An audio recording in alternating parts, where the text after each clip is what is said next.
Hello साथीहरू, अहिले म चाहिँ यो कोरियाको ओन्याङ ओन्सन भन्ने सिटीमा छु।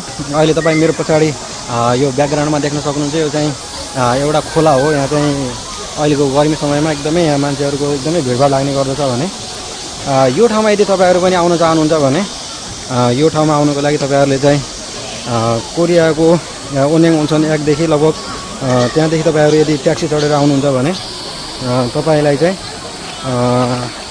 लगभग 8 किलोमिटर मात्रै छ है यो ठाउँमा आउनको लागि तपाईँहरूले।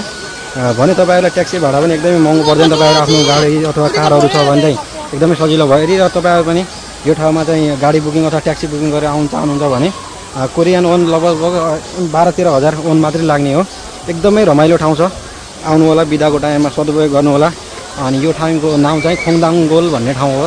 हेर्न सक्नुहुन्छ मेरो पछाडि ब्याकग्राउन्डमा एकदमै रमाइलो छ यो ठाउँ। यदि तपाईँहरू पनि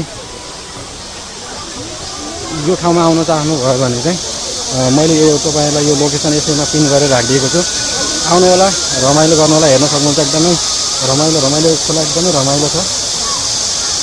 गर्मीको बिदामा अहिले चाहिँ यो समय भनेको मान्छेहरू सादा समुद्रतिर जाने गर्छन् भने अहिले कोरियन मान्छेहरू यो खोला नालाको चाहिँ शीतलताको मुनि चाहिँ खोलामा चाहिँ पौडी खेल्दै खाँदै तपाईँहरू यसरी चाहिँ यहाँको मान्छेहरू अहिले चाहिँ आफ्नो बिदाको सदुपयोग गर्दछन् भने यस्तै छ यहाँको माहौल। तपाईँहरूलाई म यो अब म यहाँ पुलबाट तपाईँहरूको दृश्य हेर्न सक्नुहुन्छ, कति सुन्दर छ यो दृश्य।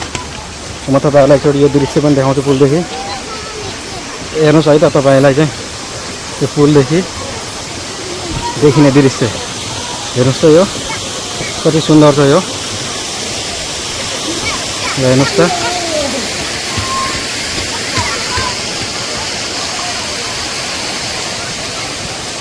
हेर्नुहोस्